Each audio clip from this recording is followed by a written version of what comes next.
Hello and welcome to another episode of the Impactful Conversations podcast with me, Dr. Glenn Wallis, and my very good friend and co-host, Nejmi Alexander. Nejmi, hi sir, how are you? I'm very well, thank you. How are you? Yeah, very good, thank you. Really looking forward to today's episode, as always, but perhaps even more especially so because we've got a good friend and collaborator for the work that you and I have done with Exigence, with Justine Whitaker coming to join us. Justine, it's lovely to have you on the podcast. Finally, I know we've tried to get you here. You're in big demand for podcasts, I know. So we're genuinely super grateful that you've come along and welcome to Impactful Conversation. Thank you. Well, that's very kind of you. Nice to be on this end of the podcast, normally the one that I'm in the front row listening to your latest release. You are a great fan, and super fans are welcome. So that's brilliant. Justine's had you've had a fascinating career, which hopefully you'll just spend a minute or two just sharing us, some of the highlights. But the reason that we wanted to have you on board is not just because you are such a friend of the work that we do, but also because when I've worked with you over the years, what's been super clear to me is, with the background that you have and the experiences that you have, you're somebody who's been in that CPO seat that really understands building cultures, building high performance cultures. And I think where you really put clear water between yourself and others is understanding the commercial value of building really powerful cultures. And that's the topic we want to get into today is, how do we build high performance cultures that are driving the kind of commercial success of the business. So this should be exciting. Really looking forward to it. Do you want to give us a pencil sketch for sort of 30 seconds, a minute of your background? Yes. So despite the Kiwi accent, home now is in the UK. I'm an organizational psychologist, so I've always been very curious about why I do what I do. And I've generally found myself in places I never thought I would be. So my career has traversed private equity to Indigenous reconciliation, to insurance, to engineering. So every time a new challenge pops up, I'm constantly surprised that, there is a space and an opportunity for me. So it really just shows wherever you go, people are people. And that thread of understanding what makes people tick, I think, has been incredibly useful to tie an otherwise very diverse career together. Yeah. Well, let's dig into that because, of course, culture is nothing without the people, right? So, that will be central to our conversation. Let's start with something. So we want to try and keep this practical. We want to try and keep it sort of centered on, how individuals and leaders within organizations can help shape the culture or amend the culture, reshape it. But before we do that, I think we need to set in some sort of context. When we talk about high performance cultures, what do we mean? So that seems like an easy question on the surface, but in many ways it's an unanswerable. So that's why we're starting with you as our first question. What's we're setting the tone, you can tell. What's your response to that? I completely agree with you around the high performance being somewhat unattainable. And I would add another word to it, which is about sustainable high performance. So, we all know it's just not a sprint. You can't work at a high rate of knots consistently and enjoy it. It's just not possible. So I think the broader conversation piece is around sustainable human performance. And one of the things I've learned from my own school of hard knocks is that our human energy isn't infinite. We do only have a finite amount of energy. There are limits to that. So the clever money is on how do we think about sustainable high performance. And that means there'll be periods of sprint, and then there'll be periods of recovery. And so I think it's actually a different question, less around high and more around high and sustained performance. See, I knew it was going to be one of those episodes. I love it. I agree with you 100%. I have to say, I think that there's something about, there's not much point in having very high peaks and very low troughs if you can't maintain, at least progression over time. I experienced that in a like scale up context, a hypergrowth context, where the performance was good. I think it was high performance. That's how I would describe it, but it was absolutely not sustainable. You go from quarter to quarter with the expectations and the bar consistently raising, and being able to sustain that over a prolonged period of time. That really is, I think, unattainable. So just unpacking that a little bit further, Justine. When we think about a sustainably high performance culture, what would we be looking for? How would I know if my organization is operating as a sustainably high performance culture? So your culture would be adaptable. So, I think the days of set and forget organizational cultures are over, or if they're not, they should be. That, we need to think about our culture as being living, organic, responsive. And while I'm a big fan of having a clear set of articulated values and principles and things that guide us, it does need to be alive, not just put on a shelf or on a wall or in a desk and forgotten. So I think one of the things you do see in consistently high performing cultures is this adaptability.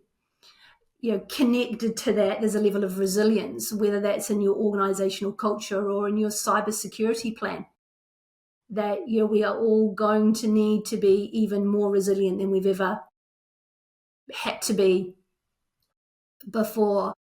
And then connecting those pieces together is, there is a curiosity and a kind of a recursive learning feature to high performing cultures, which is easily said in terms of, a learning culture.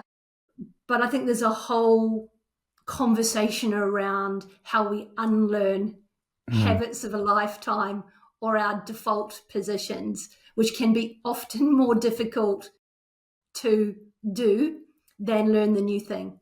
But there's definitely a bundle in there for me in organizations that are currently high performing, and then organizations that will be high performing into what is likely to be an AI dominated future. And if you're not adaptable, and if you're not resilient, and if you're not curious enough to learn and unlearn, the harsh reality is that you will fall off the back of the peloton and you won't get the opportunity to be high performing for much longer. Yeah, that's really something that struck me as you were both talking then was, do you think that some of the challenges to being sustainably high performing are the sort of quarterly business updates that shareholders need, or the PE company wants, a relatively short-term drive for results? And I'm wondering to what extent that context adds challenge to being sustainably high performing. Just a thought that popped off my head as you were both chatting. Any views on that? Let me give my couple of remarks, and then Nejmi, you'll have a point of view on this too, I'm sure. I've seen those quarterly updates be incredibly energizing in a private equity because people know how they're doing. And it's an opportunity for acknowledgement and reinforcement and course correction and stopping things and starting new things. So it gives a rapid reset and a real-time acknowledgement, which can be really helpful to adapting.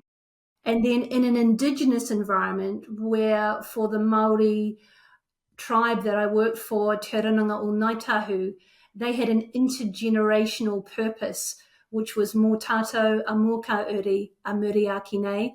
And the translation is for us and the children after us. So their horizon was multi-generational. So their opportunity to reset or reflect had a very different time span to the quarterly financial updates you might find in private equity but nevertheless provided like an absolutely vital anchor and a perpetual question for their culture is, are we on track to deliver what we promised we would to those we promised it to? Nejmi, what would you say? I mean, firstly, I love that as a concept we described there, Justine. Like, for me, I think often when it comes to performance, it's absolutely right. We should be thinking, short term over a period of time, just tracking, the nearer term actions. How, because in the micro, we can get clear indicators of, are we going towards where we want to be going, but also to be tracking, these things in the longer term too. I feel like the pressure that we just described around sort of shorter term targets or like performance measures, typically the commercial drivers, is like defining what we're doing. Are we doing what we are here intending to do? And it's like with shorter term measures that are easier to gauge whether we're doing that or not. Culture and sustaining that performance over a longer period of time, really that comes down to the how. How are we doing it? Because we can achieve, we can do the sprint over a short period of time. That's not necessarily high performance over a longer period. And actually having those behaviors, those sort of factors within a culture that you described, Justine, of like adaptability and resilience and, the capacity to sort of learn and unlearn. That's really about measuring it in the longer term. I think that's more about like how we do what we do. Are we exhibiting and embodying and championing the behaviors that are going to, set ourselves up for success in the longer run. And I think those two, the sort of the what and the how, of course, works in both of those horizons. But I think maybe they get a bit more. It's a bit more meaningful or impactful to think about those in slightly different horizons. And there's a lovely golden thread between the two. You might look at Indigenous reconciliation, which is all about promoting the revitalization of lost language and culture, and then private equity about value multiple return on exit. When you look at the golden thread between the two of those, it is about staying the course. It's about keeping your focus. It's about indistractability. What do you say no to? So, we do get very concerned, I think, in lots of the work we do about what are we going to do, but we have far less conversations about what we are not going to allow ourselves to be distracted by. Yeah, 100%. So where does the focus go? And I'm a great fan of consistency beats intensity. That notion of what we consistently do builds up over time, and there's lots of different lenses on that, but I really liked that consistent focus and this notion of we need to be adaptable in the pursuit of what we want, but quite clear on what is that focus, what is that, whether it's purpose, whether it's quarterly financials, and not to allow ourselves to be distracted from that core set of principles and goals. Your approach might change, when you know better, you do better, and I appreciate that. But keeping your focus and that indistractability, I think, is really quite core to high performing, sustainable cultures. I think, well, I agree with what you both said, and I think you've sort of summarized it really beautifully for me with this idea of you've got two parallel tracks going on, or at least two speeds going on. You've got the macro for the very long term, and you can't deny the short term, because that's how the markets, that's how shareholders and investors work. But it's quite an art to keep a watching brief over both timescales when you've got the short-term pressures of one and the long-term consistency required for the other. But nobody said it was easy, right? It's an interesting point. One of the things you've mentioned a couple of times, Justine, is adaptability. And I think when you set and forget cultures long gone, or if they're not, they should be. What do you see as the role of learning in that sort of key element of having cultures that are alive and organic and adaptable?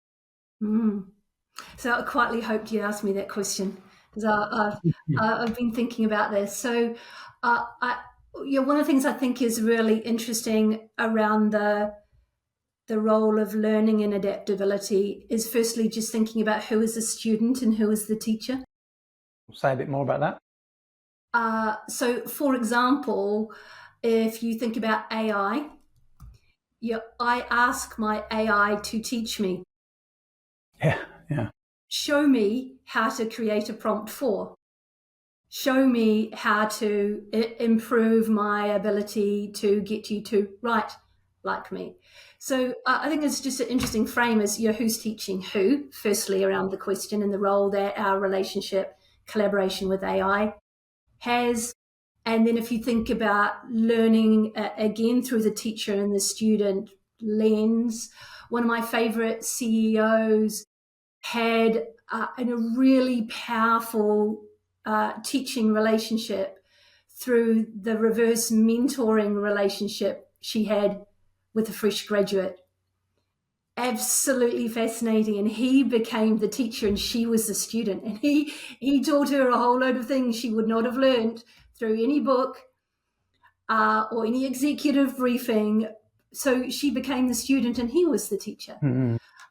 So I think that, who is the student, who is the teacher, is a really interesting lens to just think about. It doesn't mean that if you are the teacher in one case, you can't be the student in another and move backwards and forwards. I think everything we know about the future of work, we're going to be working longer, but our skills will have a shorter shelf life.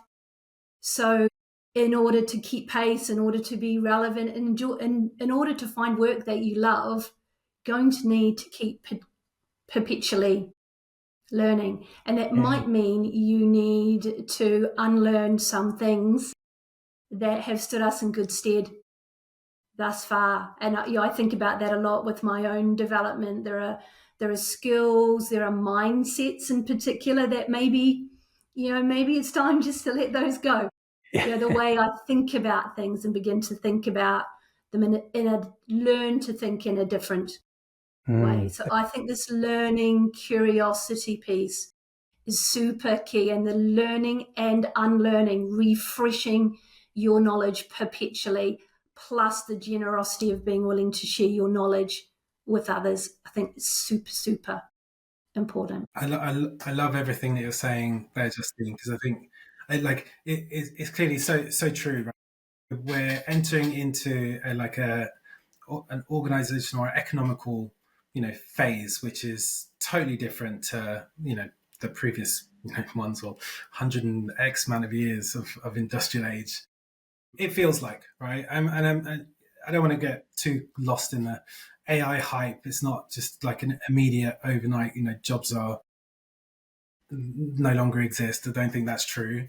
It will be an evolution, but absolutely, there are the way in which skills are, the shelf life around skills that you just described, how they're evolving, and having AI employees or teammates or teachers or vice versa, training vice versa. And you can get yourself lost in that, can't you, quite quickly? Yeah. Because that's exactly the point, right? That's what you're describing, Justine, that actually learning, for an organization, if you can embed into the fabric of how the organization thinks and operates, that learning happens in all directions, that it's not, top down and the leaders aren't the ones that hold all the knowledge, that actually there's real opportunity for an organization to maybe operate, to adapt and be more resilient by appreciating that there's opportunity for learning to flow in many directions, from AI to graduates and AI natives, and to leaders employing their expert gut. I think is what a previous guest was describing. The benefit of pattern recognition and having building expertise around people management, that will still continue to hold hold value. But actually, there's real opportunity for organisations to think about how do we open up the possibility for more of that learning to flow in all of those directions. It feels like that's a really sort of profound focus that I would take if I was, a people leader thinking about how to embed this into my organisation. Yeah. And Nejmi, when you start thinking about it like that, it becomes much less of a nice to have and much more of a business de-risking strategy. I mean, the reality of it is if you are not learning, you will fall behind. There is no two ways about it. And with that comes inherent organizational risk. So, once again, Enlightened will make sure that there is time, there is space, there are resources available to learn at an individual level, at a collective level, whether it's a team or a function or organizationally. And there's a whole load of ways that learning can occur. But I think it's absolutely vital for high performance cultures and for organizations that really want to make a mark through the caliber and the impact that their people bring. Yeah. I'm not a great fan of the phrase human capital, but in relation to learning, you can see learning as one of the very few ways of investing in the initial capital sum, right? How do you get the kind of interest back on the capital? Well, actually, you continue to invest in its learning, I think is what I'm hearing. And I hadn't thought about it in the way that you've both helped me think about it. Which leads me to a question which sounds like it's a complaint, but it's genuinely not. But if we know that investing in learning is one of the only surefire ways of increasing the skills within the business, which increases the value of the business, why do businesses pull voluntary spend as soon as the going gets tough? So in effect, cut off the supply of the interest on their capital. I've never understood that. Any insights, Justine, from you? But you've sat both sides of the fence. Yeah, so a couple of thoughts for me, and then Nejmi, I'm going to come to you because I can see things crossing across your eyes as we're talking. So I think there's a couple of things. One is I think it's very tempting to just think about the learning in the form of learning and development budgets and formal resources, whereas what we really want when we're learning is time. Some time to reflect, some time to be coached, some time to read, some time to go to a seminar. These are not massively expensive things. They do have an opportunity cost attached to them. So, I think it is short-sighted and unfortunate where organizations do grab that low-hanging fruit.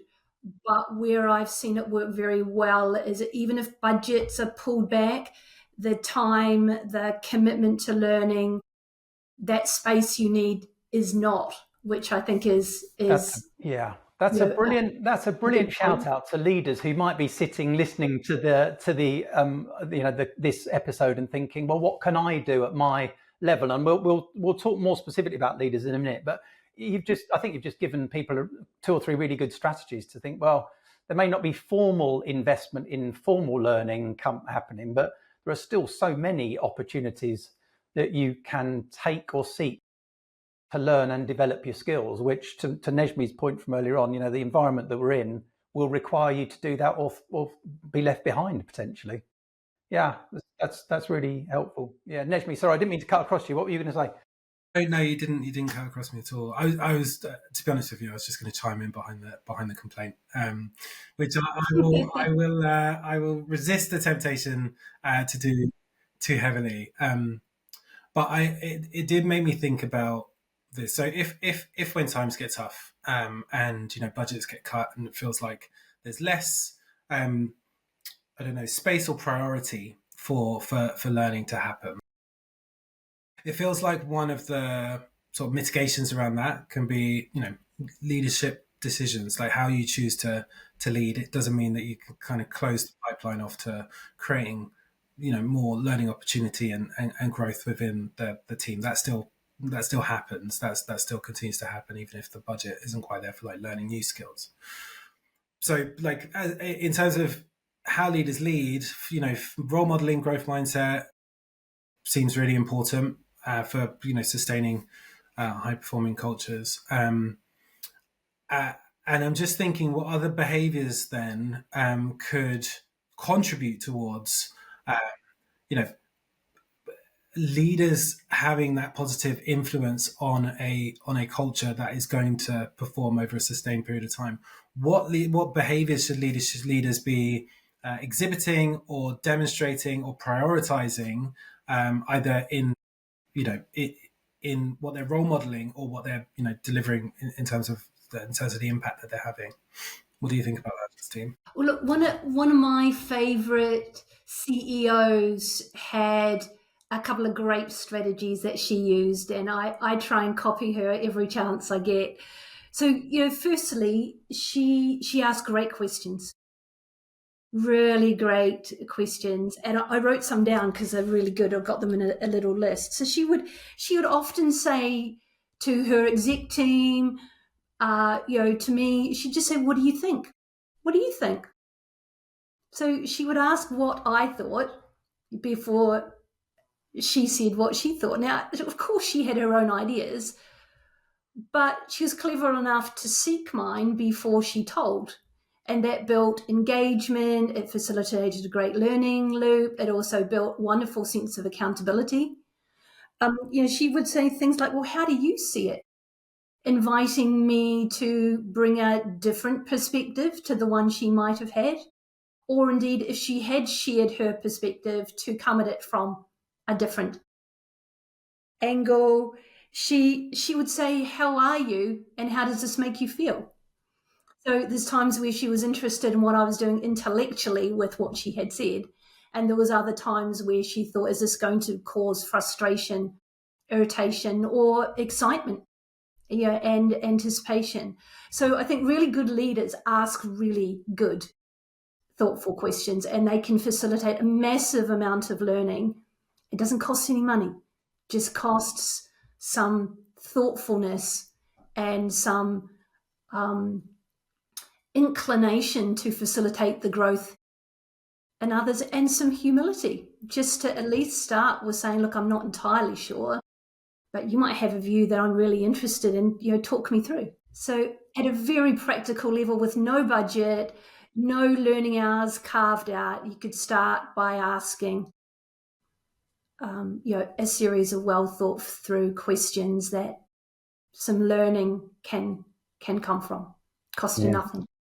If it was good enough for Socrates, I'm assuming it will be good enough for the rest of us, right? So, what about of performing culture? Yeah, I've got my Socrates badge. What do you do? Linked to that, Justine, what about stretch? Because and sort of aligned in some ways to growth mindset, but what about this idea of leaders knowing how this person I can stretch to, this is a stretch for them, and this person actually they could do that with their eyes shut, so I can distribute roles, distribute tasks, projects, etc., in a way that that gives people stretch to grow into. Do you see that as a cornerstone of high performance culture, or actually we're taking that as a given anyway, or and have you seen it done well in some places and badly in others? What's your take on stretch? Yeah. So I've done some of my best work in roles or where I've been given projects. I had no clue, not a clue. So, they were the ultimate stretch for me. So maybe two quick examples, first non-Indigenous person in senior HR role in the Indigenous environment. I had no clue. So I really needed to bring some, humility to that role, because it required a massive stretch. But what got me through was an equal measure of support. And people saw in me things I didn't even see in myself. And that was why they appointed me and gave me the opportunity. So they saw something in me that I hadn't yet realized. And as they saw me growing into the role and applying myself to the very best I could, where it didn't go so well, they would rally the support. They would reorientate me. A second example, when I was at IAG, I ran their global leadership, talent, diversity and culture portfolio and was asked by the board chair to take the board to Silicon Valley and Palo Alto. Now, in truth, I don't even know where Palo Alto was. I knew what happened at Silicon Valley, but I couldn't have put it on the map. And I had 6 weeks to create a board study tour. So these are massive stretches, not just a little bit of potential, but these were like super deep end with your snorkel kind of. But what made them work really well was the massive amount of support. And I think that is super. I think stretch is very critical.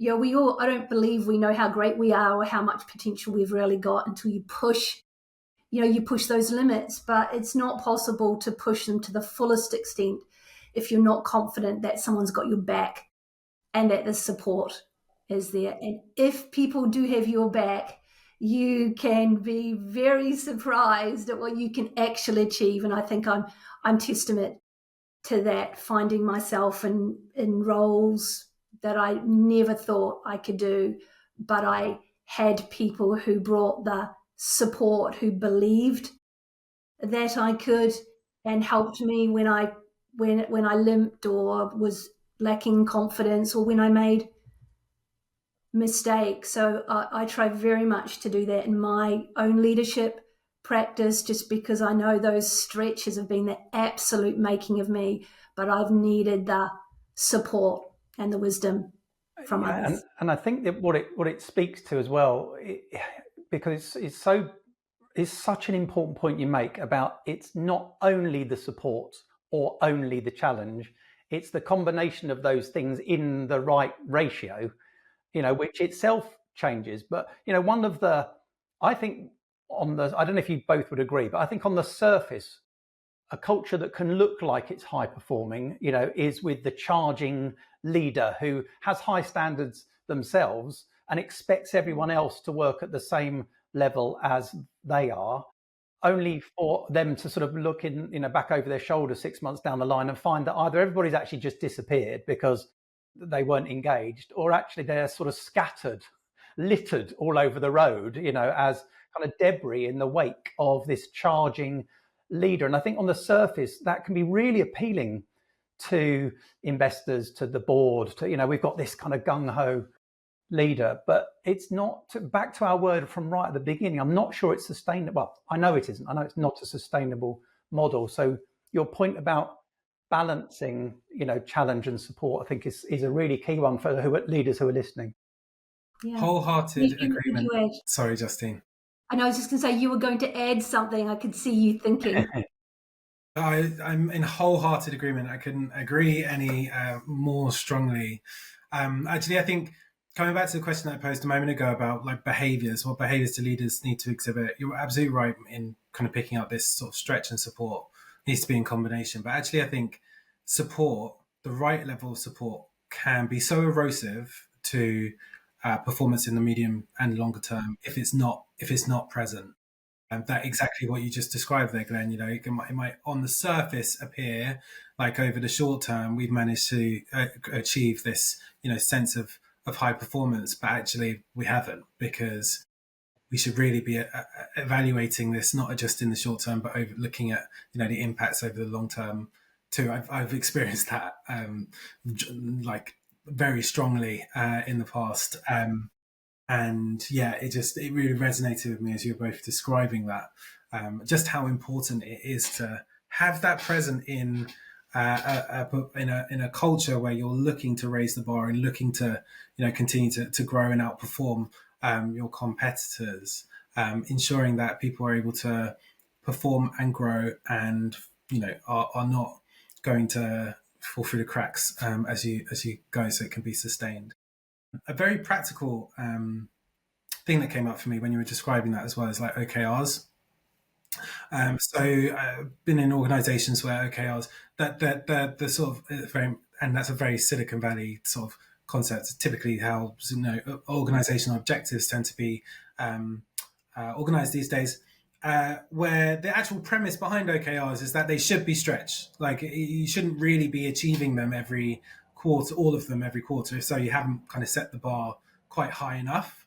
And so, we are consistently kind of stretching towards that. But I've also seen it where that, whilst it's on the face of it described as the measure of success over the long term, frankly wasn't. And when there's a disconnect between the organizational signals of what success includes and actually what success includes, which is, how you go about doing what you do, then as well, I think that's really sort of erosive. It's important for an organization to stay aligned in terms of like what we need to achieve and how we need to achieve it. And that, objectively we're, driving performance in alignment with both of those ideas in congruence together. The question I now want to ask then, which is, okay, this is all great, but we've got this amorphous thing called a culture, and we're aspiring for it to be high performing. In your experience inside organizations, Justine, how do you monitor that, and how do you report progress, and what are the, not necessarily what are the individual sort of metrics, but how do you capture and report back to the people that need to know how the culture is serving the business? So it won't surprise you that I kind of remark that I don't think there's one single measure or even three or four. So an organization might use their culture data, they might use their turnover data, they might use their sick leave data. I think in this day and age, we need to be looking at performance by looking at the business results. So are we delivering to our investors, to our customers? What is the nature of that experience? We need to look at what other data shows us through your HMIS or your talent forecasting and all of your kind of people data. You need to be looking at your risk, your reputation and risk. And then in addition to all of those wonderful measures of what high performance might look like, I think we don't often consider the really important power of observation. Just go in and have a look and see what it feels like. It's amazing how much you can learn by sitting in a reception of an organization. It's amazing what's on the walls. It's amazing, are people on time? Are people backed into their car park so they can drive out straight at 5 o'clock? Does it feel warm? Or when you're sitting in a meeting, or you're at a stakeholder briefing, or you're at some kind of celebration, like what client function? Like, what does it feel like? What do you observe? What do you sense? And I think those other forms of data, whilst they might be somewhat more subjective, no one said feelings aren't data. They're just a different form of data, and they are forged by years of experience and wisdom and instinct and observation. I think they are super important. So I think high performance ultimately is an alchemy of multiple measures: financial, non-financial, quantitative, qualitative, and you need to take a look at whatever that mosaic would look like for your organization to determine what a healthy, sustainable standard of high performance would look like. That would be my thesis on measurement. Yeah, I love the fact that you've tied it back to ultimately what's the purpose of a culture is, well, it's got to be tied to what's the purpose of the business, because otherwise you're building a culture in isolation of the context in which it's set and which it's serving. But I think sometimes that certainly if you go back, you would know better than I, 15 years maybe, certainly then, and anything before that, culture was considered one of those soft and fluffy elements of, what would have been called the people function, or the HR function, or personnel, maybe even back then. But it's not. It's absolutely critical. I remember you and I, Justine, sitting in a meeting when somebody was discussing, if you're trying to value a business, the culture of the business is one of the multipliers of the value of the business. And they're able to, when they come and value your business, if you want to sell it or you're looking to buy it, it's that critical that it becomes a multiplier of value. So this is important stuff, and everybody has a role, right? Everybody has a role, not just the most senior people, but it's how everybody is living their life on a day-to-day basis, and how they're interacting with each other, and what the levels of respect are, what the levels of trust are, and all of those myriad of other things, which makes it feel hard to wrestle. But I think your point is, get lots of measures that seem right for your business, and just keep track of those on a regular basis. There's a really great point in there, and I think about it as crew, not passengers. Right. That culture ultimately is everybody's responsibility. It absolutely is. It's not HR or people and culture or executive committee or CEO. They have a disproportionate influence over it. But, when it comes to culture, we are all crew. We are not passengers. It's a great phrase. Yeah. And so I think that is a really important way we think about how culture is created and where value is created from a cultural perspective. And I certainly know from my private equity days that once that initial number has been kind of broadly scoped in a private equity acquisition situation, very quickly in my experience with a legal acquisition, the equity partners go straight to, once that number's been set, we want to talk about culture. And we want you to give us an understanding of what will be preserved and retained from our culture. And you learn pretty quickly that a lot of that acquisition value lies in the unique organizational culture.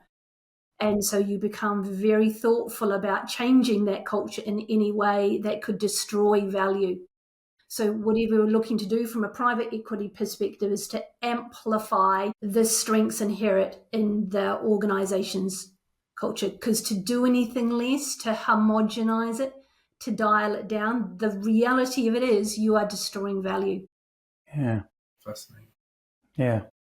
Yeah, interesting, isn't it? Next somber note. Yeah. Well, I just before we bring close, one of the things you just described around crew, not employees. If you had one top tip, piece of advice, hack, or recommendation for anyone who's looking to establish that mentality or establish that further, create value within the organization, what would you advise that they focus on? So again, this was another question that I hoped you would ask me, so I've thought about this one.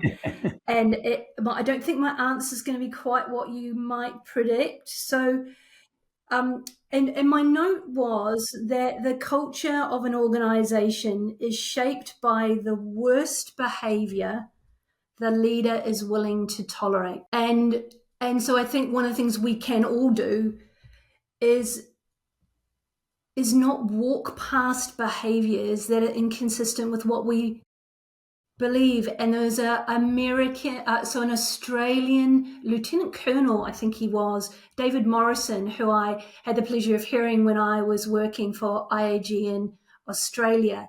And he talked about the standard you walk by is the standard you accept. So, we get very concerned about the positive articulation of our values. And I think that's very important. There's another piece to that puzzle, which is about how do we build out cultures that we are proud of, that have a legacy, that people talk passionately about, that deliver to those who have trusted and invested in us.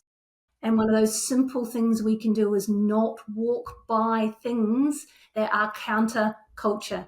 And there might be a large thing like a sexist remark or there might be a small act of talking over someone, for example. Our culture is created by those things we repeatedly do, as we've talked about before. And I think those small things and those large things that we might walk by or let slip to the keeper can shape our organizational culture.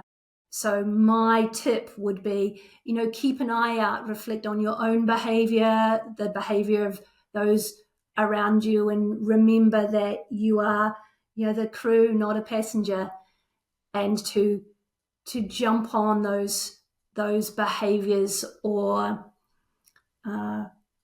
actions that are inconsistent with the culture that you want to be part of, and shape it actively. The challenge with that, and I do realise we're just about to now spin off into another hour and a half long section of this. So I'll just keep it as an observation, and maybe we could put a pin in it to come back to for another conversation. But the culture has to be right for people to be able to challenge inappropriate behaviour against what the culture is looking to become, right? So it takes a very brave or obtuse or whatever person to have the willingness to challenge maybe a senior leader who's being inappropriate. I mean, how many examples of that have we seen over the years come from really major organisations just here in the UK alone?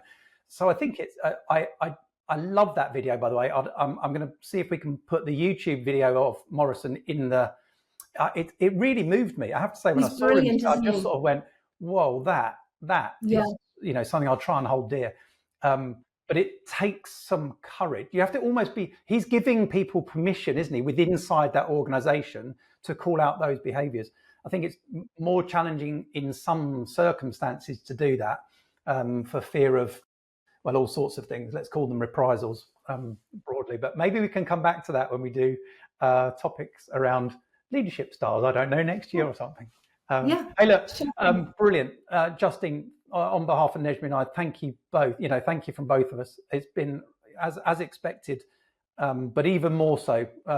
Rich, bit left field occasionally, which is lovely because that's just the way you think, which is deeply and creatively about these topics. So from us both, thank you ever so much for joining us on Impactful Conversations. It's been a real treat. It's been a pleasure to actually, be invited. So I've loved it. Thank you both very much. Brilliant. Thank you so much. Nejmi, I look forward to seeing you on the next one. And audience, I hope you've really enjoyed that. I hope you've taken lots of, high level, organizational wide thinking out of that podcast, but certainly as well, there's some tangible steps that all of us can take because we're crew, right? Not just the passengers. Until the next time, Impactful Conversations, we look forward to seeing you then. Take care.